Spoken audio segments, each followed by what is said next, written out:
দাম দিয়ে কিনেছি বাংলা, কারো দানে পাওয়া নয়। প্রিয় মাতৃভূমির এক চুল মাটিও কাউকে ছুঁতে দেয়া হবে না। এই বাংলা আমার অহংকার। নিজের সেই অহংকারের অস্তিত্ব ধরে রাখতে আগে পিছে না ভেবে বিজিবির সাথে নেমে পড়েন এক কৃষক। হাতে একটা কাস্তে, পরনে লুঙ্গি, কিছুটা নিচু হয়ে বসে আছেন তীক্ষ্ণ রক্ত চক্ষু ভারতীয় সীমান্ত রক্ষী বাহিনীর দিকে।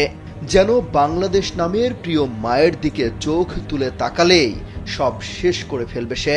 মাতৃভূমির প্রতি এত প্রেম, এত ভালোবাসা ভরা তার এই ছবি সামাজিক যোগাযোগ মাধ্যমে ভাইরাল। রীতিমতো হিরো বনে গেছেন তিনি। কেউ ক্যাপশনে লিখছেন মাতৃভূমি না হয় মৃত্যু। আবার উপদেষ্টা আসিফ মাহমুদ ছবিটি শেয়ার করে লিখেছেন, বিনা যুদ্ধে নাহি দিব সূচাগ্র মেদিনী। 24 পরবর্তী বাংলাদেশকে আর কেউ গোলামের জিঞ্জিরে বন্দি করতে পারবে না। স্যান্ডেলিনা সো, রূপচর্চায় আভিজাত্য। চাঁপাইনবাবগঞ্জের শিবগঞ্জের চৌকা সীমান্তে কাঁটাতারের বেড়া নির্মাণ করাকে কেন্দ্র করে বিজিবি ও বিএসএফ এর মধ্যে কয়েকদিন ধরেই উত্তেজনা বিরাজ করছে। এরই মধ্যে ওই সীমান্তে 2 দফা পতাকা বৈঠক অনুষ্ঠিত হলেও কোনো সিদ্ধান্তে আসতে পারেনি দুই দেশের সীমান্তরক্ষী বাহিনী। উভয় পক্ষই সীমান্তে বর্তমান সতর্ক অবস্থায় রয়েছে। জানা গেছে, আন্তর্জাতিক সীমান্ত পিলার এলাকায় কয়েক মাস আগে সীমান্তের নোম্যান্স ল্যান্ড থেকে 50 গজ এগিয়ে বাংলাদেশের অভ্যন্তরে ভারত একটি কাঁচা রাস্তা নির্মাণ করে।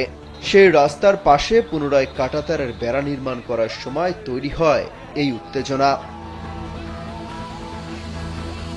নিজেদের মাতৃভূমিকে রক্ষায় বিজিবির সাথে ক্ষোভ জানিয়েছেন স্থানীয় বাংলাদেশি বসবাসকারীরাও। বিজিবির সঙ্গে দিনব্যাপী অবস্থান করতে দেখা গেছে।